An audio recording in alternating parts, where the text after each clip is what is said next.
નમસ્કાર, આપનું હાર્દિક સ્વાગત છે એજ્યુકેશન ગુજરાત ચેનલમાં.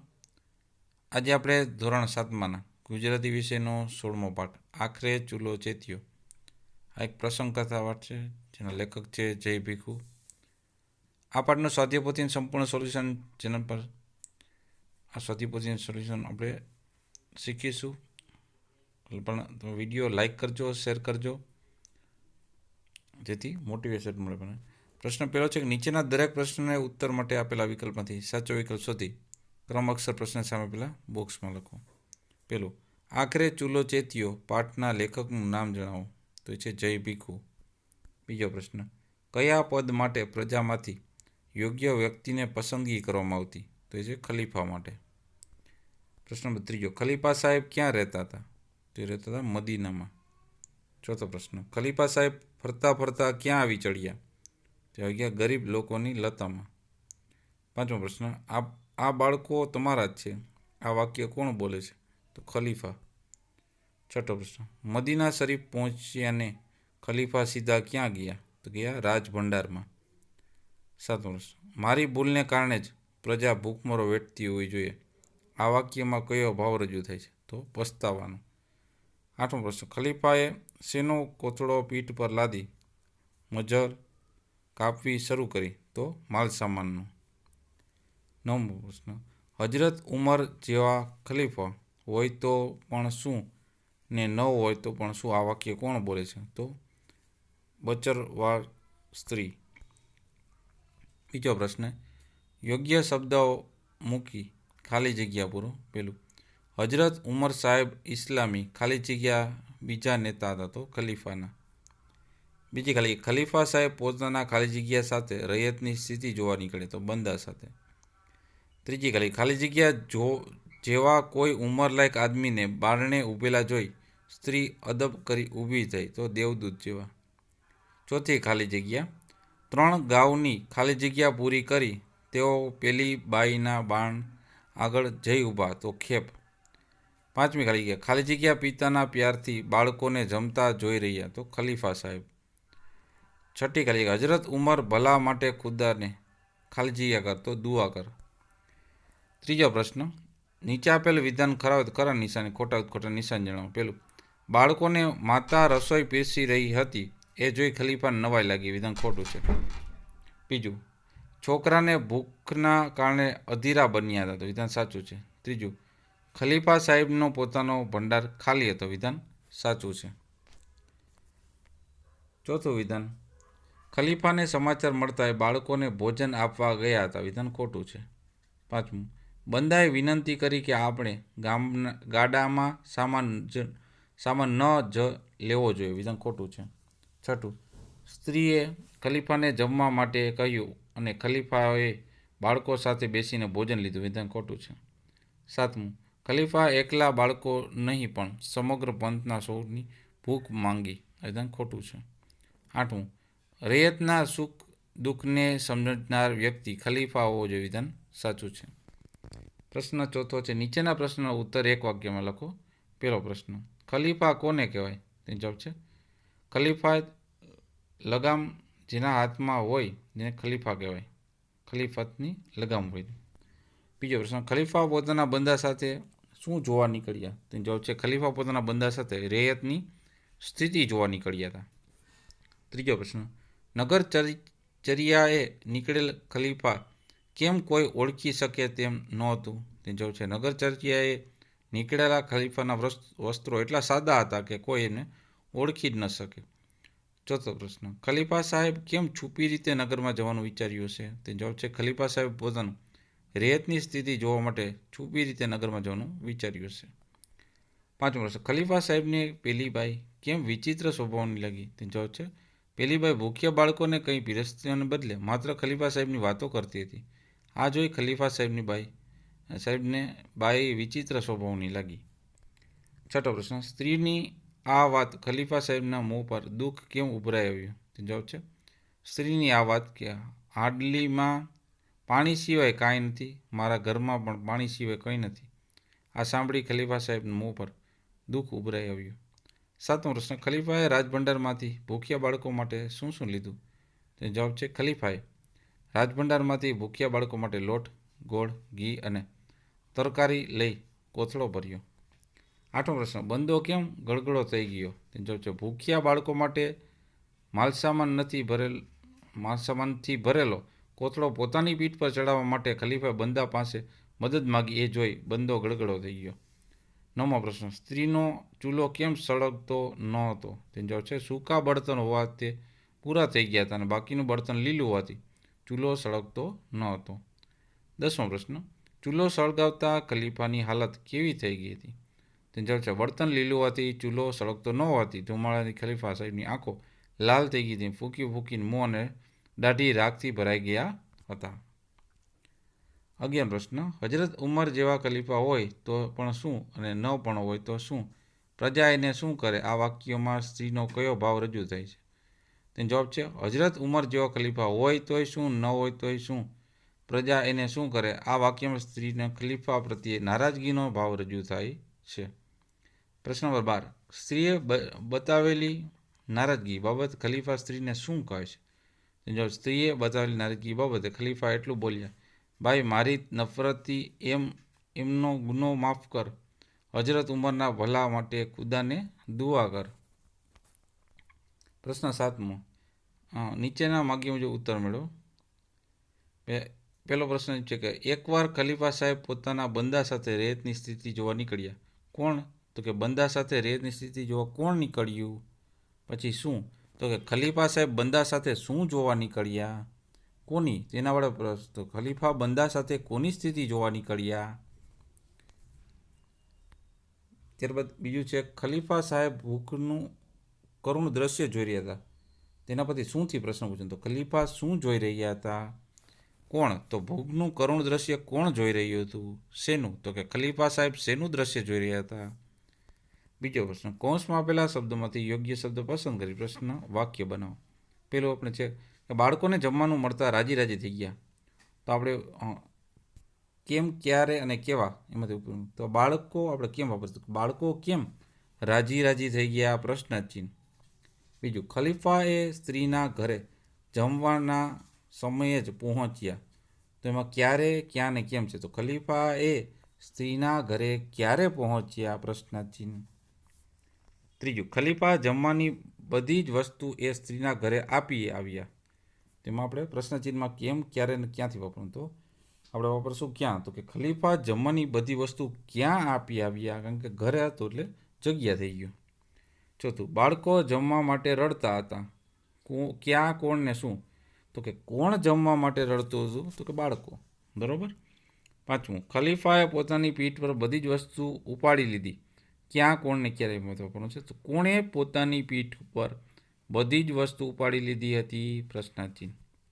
છઠ્ઠું, ખલીફા ફરતા ફરતા લોકોના લતામાં આવ્યા. શું, કેમ ને ક્યાં? તો ખલીફા ફરતા ફરતા ક્યાં આવ્યા?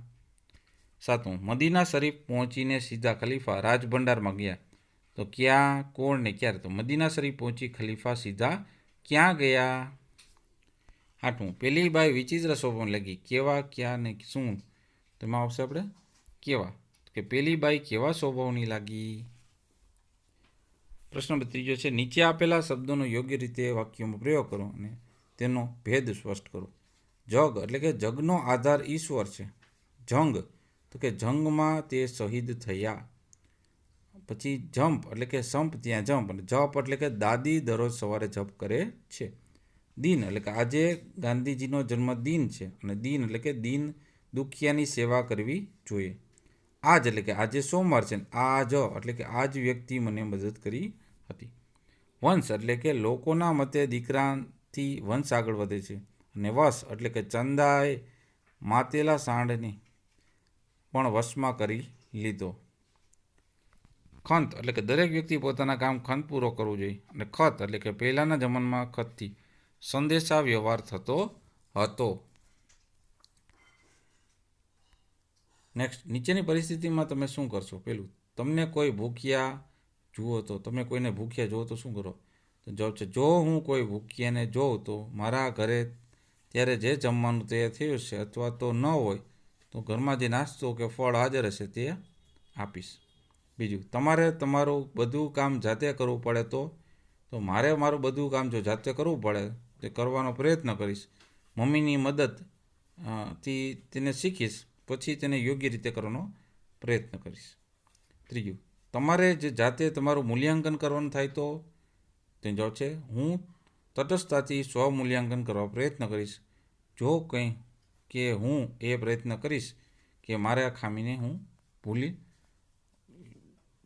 ભૂલી ના જાઉં, એમ એવો પ્રયત્ન કરીશ. પાંચમું, ઉદાહરણ મુજબ ભાવાર્થ લખવાનો છે. પેલું, લહેજેદાર એટલે કે સ્વાદથી ભરેલું સ્વાદિષ્ટ ભોજન.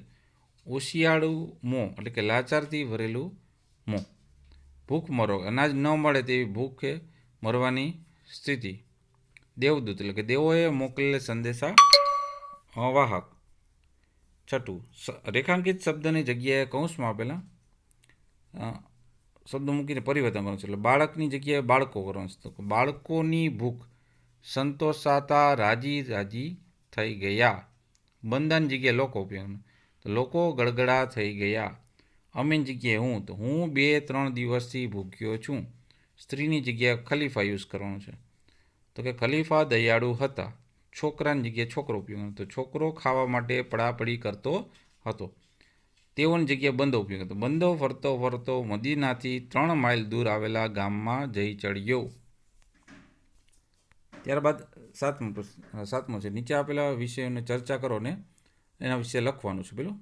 પેલું, જો ખલીફા નગર ચર્ચાએ ન નીકળ્યા હોત તો, પ્રશ્ન એવો છે, તેનો જવાબ છે જો ખલીફા નગર ચર્ચાએ ન નીકળ્યા હોત તો તેને પોતાની રૈયતની પરિસ્થિતિ કે મુશ્કેલીઓ વિશે જાણકારી ન મળી હોત, અને વિધવા સ્ત્રીની જાણકારી કે તેની મુશ્કેલી દૂર કરવાની તક પણ મળી ન હોત. બીજો પ્રશ્ન, ખલીફાએ વેશ બદલ્યો ન હોત તો, જો ખલીફાએ નગર ચર્ચા દરમિયાન વેશ ન બદલ્યો હોત, બરાબર, તો એનો લોકો સામે ઓળખાઈ જાત અને કદાચ તેને કારણે પ્રજા વિશે શું વિચાર છે જાણી શકત નહીં. ત્રીજું, તમને કડકડતી ભૂખ લાગે ત્યારે, તો કે મને કડકડતી ભૂખ લાગે ત્યારે હું મમ્મીને જમવાનું આપવાનું કહું છું. જો તૈયાર ન હોય તો ફટાફટ બનાવી આપે એવું કહી થોડીક વાર નાસ્તો કરી લઉં છું. ચોથું, તમને તમારી મનપસંદ વસ્તુ મળી જાય તો, જો મને મારી મનપસંદની વસ્તુ મળી જાય તો હું ખૂબ ખુશ થઈ જાઉં છું. તે આપવા બદલ આપનારને ધન્યવાદ કરું છું. આઠમો પ્રશ્ન, નીચેના શબ્દોના સમાન જ શબ્દ છે. સૂળ એટલે કાંટો, ઈમાન એટલે આસ્થા, રૈયત એટલે પ્રજા, મહેરબાન એટલે દયાળુ, શરીફ એટલે સજ્જન, લૈજતદાર એટલે સ્વાદિષ્ટ, નામવર એટલે પ્રખ્યાત, દુઆ એટલે પ્રાર્થના, સ્વભાવ એટલે પ્રકૃતિ, આજીજી એટલે કે વિનંતી, આભાર એટલે એહસાન, કંગાળ એટલે દરિદ્ર અથવા ગરીબ. નવમો પ્રશ્ન, નીચેના શબ્દોના વિરુદ્ધાર્થી શબ્દો. પસંદગીનું નાપસંદગી, ઈમાનનું બેઈમાન, દ્રશ્યનું અદ્રશ્ય, દયાળુનું દયાહીન, વીરતાનું કાયરતા, ખાલીનો ભરેલો, હાજરનું ગેરહાજર, વિધવાનું સધવા, અમીરનું ગરીબ. 10મો પ્રશ્ન, નીચેના શબ્દોની જોડણી સુધારો. આ રીતના લખે. પહેલાં ઇસ્લામી, પછી આજીજી, ઓશિયાળું, પુરુષ, ચારિત્ર, થીગડું, વિચિત્ર અને ઝૂંપડી. પ્રશ્ન 11 છે, નીચે આપેલા શબ્દોનો અર્થ લખો. લતો એટલે કે શેરી અથવા તો મહોલ્લો, ચાટુ એટલે કે લાકડાનો કડછો, ખેપ એટલે ફેરો, તરકારી એટલે શાકભાજી, ખાણું એટલે ભોજન. પ્રશ્ન 12 છે, નીચેના શબ્દોને શબ્દકોશના ક્રમમાં ગોઠવો. તો પહેલામાં સૌથી પહેલાં આવશે ઈમાન, પછી ઓશિયાળું, ચૂલો, બચરવાડ, બંદો અને રૈયત. ત્યારબાદ નેક્સ્ટ બીજું છે, એમાં આવશે સૌથી પહેલાં ખલીફા, પછી ખિલાફત, પછી ભંડાર, ભૂખમરો, ભૂખ્યા ને ભૂલ. પ્રશ્ન 13, નીચેના શબ્દ સમૂહ માટે એક શબ્દ લખો. પેલું, ખલીફાનું રાજ્ય એટલે કે ખિલાફત. બીજું, મોહમ્મદ પૈગંબર પછીના ઇસ્લામના નેતા એટલે કે ખલીફા. ત્રીજું, અરબસ્તાનમાં આવેલું ઇસ્લામ ધર્મનું પવિત્ર શહેર એટલે મદીના. ચોથું, સંતાનવાળો કે સંતાનવાળી ને બચરવાડ, દેવોનો સંદેશાવાહક દેવદૂત, આશરે 3 કિલોમીટર અંતર એને કહેવાય ગાંવ. 14મો પ્રશ્ન, નીચેના રૂઢિપ્રયોગનો અર્થ આપીને વાક્યમાં પ્રયોગ કરો. પેલું, પંકાવવું એટલે કે પ્રખ્યાત થવું. ખલીફા તેમના વીરતા, ઉદારતા અને સાદગીના કારણે પંકાઈ ગયા હતા. બીજું, ઓશિયાળું હોવું એટલે કે લાચાર હોવું. પતિના મૃત્યુ પછી ઘરની આર્થિક જવાબદારી નિભાવવા સ્ત્રી ઓશિયાળી હતી. પછી મંજલ કાપવી એટલે કે રસ્તો કાપવો. ખલીફા મદીના શરીફથી મંજલ કાપવા લાગ્યા. ચોથું, મન ખુલ્લું મૂકવું એટલે કે હૃદયની વાત કરવી. તો સ્ત્રીએ ખલીફા પાસે મન ખુલ્લું મૂકી વાત કરી. 15 પ્રશ્ન, નીચેના પ્રશ્નોના માગે મુજબ ઉત્તર લખો. તો અહીંયા પેલું છે, બાળકોને ખવડાવવું હતું પણ ખાવાનું બનાવવા કોઈ પણ સામાન ન હતો. પછી બાળકો ભૂખ્યા જોયા અને બાળકોની જમવાની વ્યવસ્થા કરી. ખલીફા પાસે બંદો હતો છતાં પણ એને સામાન જાતે જ ઉપાડ્યો. સ્ત્રીએ ખલીફાને જોયા તો પણ તે તેમને ઓળખી ન શકી. બાળકો ભૂખ્યા હતા કારણ કે ઘરમાં જમવાનું ન હતું. બીજો પ્રશ્ન, નીચેના વાક્યમાં ગુણનો, ક્રિયાનો, સ્થિતિનો અને પ્રક્રિયાનો નિર્દેશ થાય છે એ ઓળખી કાઢો. તો સરદાર પટેલ મજબૂત મનોબળવાળા હતા, તેનો ગુણ થયો. પછી એનું ઘર બરાબર તળાવના કિનારે તો એ સ્થિતિ થઈ. મમ્મી રસોઈ બનાવી રહી છે તો એ ક્રિયા થઈ. ભારે વરસાદથી તળાવ છલકાઈ ગયું, પ્રક્રિયા થઈ. ગઝલ રચનામાં શૂન્ય પાલનપુરીની હથરોટી હતી, એ ગુણ થયો. ગીતા દાખલા ગણી રહી છે, ક્રિયા થઈ. વાંદરા ઝાડ ઉપર કૂદાકૂદ કરી રહ્યા છે, ક્રિયા થઈ. રણછોડરાયનું મંદિર ડાકોરમાં આવેલું છે, એ સ્થિતિ થઈ. અમારી શાળાની શિસ્ત પ્રશંસનીય છે, એ ગુણ કહેવાય. ઇમરાન ખેતરમાં જઈ રહ્યો છે, એ ક્રિયા કહેવાય. ત્રીજું, નીચેના વિધિ દર્શાવતા વિધ્યર્થ વાક્યોને આજ્ઞાત વાક્યમાં ફેરવો. તો પેલું ફરશે એ વાક્યનો જવાબ થશે ઘરને સ્વચ્છ રાખો. બીજું થશે શિયાળાના દિવસોમાં વસાણા ખાઓ. પછી ત્રીજું થશે ગરીબોને તિરસ્કાર ન કરો. ચોથું, વડીલોની વાત માનો. પાંચમું, છોડવાઓને પાણી આપો. ચોથું, 5 આજ્ઞાર્થ અને 5 વિધ્યર્થ વાક્ય લખો. પેલું આજ્ઞાત વાક્યમાં પેલું છે મારી વસ્તુ ઘરે પહોંચાડજે. બીજું, આટલી વસ્તુ ઠેકાણે મૂકો. ત્રીજું, 12 વારો આવી જશે. પછી સામેની દુકાનેથી દૂધ લઈ આવજે, સારા અક્ષર કાઢજે. પછી વિધ્યર્થ વાક્યમાં આવશે પેલું શાળાના દરવાજે વાહન મૂકવું જોઈએ નહીં. બીજું, દવા નિયમિત લેવી જોઈએ. ત્રીજું, સમયસર આવવું જોઈએ. ચોથું, અહીં થૂકવું જોઈએ નહીં. પાંચમું, સારા પરિણામ માટે મહેનત કરવી જોઈએ. નેક્સ્ટ છે પાંચમું, ઉદાહરણ મુજબ વાક્યોની શરત ઉમેરીને શરતી વાક્ય બનાવવાનું છે. પેલું, જો એ મળશે તો હું લઈ આવીશ. બીજું, જ્યારે કામ પૂરું થશે ત્યારે તેને પૈસા મળશે. ત્રીજું, જેવા કામ કર્યા હશે તેવા ફળ મળશે. ચોથું, જો વડીલોની સેવા કરીશું તો એમના આશીર્વાદ મળશે. પાંચમું, જ્યારે વરસાદ આવશે ત્યારે અહીં હરિયાળી છવાશે. છઠ્ઠું, જેવી પદવી જોઈતી હોય એવી મહેનત કરવી પડે. છઠ્ઠું છે શંકા કે સંભાવના દર્શાવતા વાક્ય સમજી બનાવો. પેલું છે પપ્પા કદાચ આજે જામનગર જશે, સંભાવના છે, બરાબર, કન્ફર્મ નથી. પછી ચોરી કરનાર કદાચ જાણભેદું જ હશે, શંકા છે. પછી મોહનની મહેનત જોવા વર્ગમાં કદાચ પ્રથમ આવશે તો સંભાવના છે. પછી આ કવિતાની રચના કરનાર કદાચ મેઘાણી છે, શંકા છે. ત્યારબાદ અહીંયા વિધાન વાક્ય, પ્રશ્નાર્થ વાક્ય અને ઉદ્ગાર વાક્ય લખેલા એવા છે, એ ખૂટતા વાક્યથી લખી લેવાના છે. 8મો પ્રશ્ન છે ઉદાહરણ મુજબ શબ્દ જૂથના વાક્ય બનાવો. તો પહેલું વાક્ય બનશે આ રીતે, વાહ કેટલી સુંદર નદી, ઓહો કેટલો કદાવર હાથી, ઓહો કેટલો વિકરાળ સિંહ, અરે આ તો તોફાની આખલો, ઓહો કેટલું ઊંચું શિખર, વાહ કેવો મનોહર બાગ છે. તો આ હતા આપણે આ પાઠના સ્વાધ્યાય પોથીનું સોલ્યુશન. જોતા રહો એજ્યુકેશન ગુજરાત ચેનલ, શીખતા રહો. થેન્ક યુ, આભાર.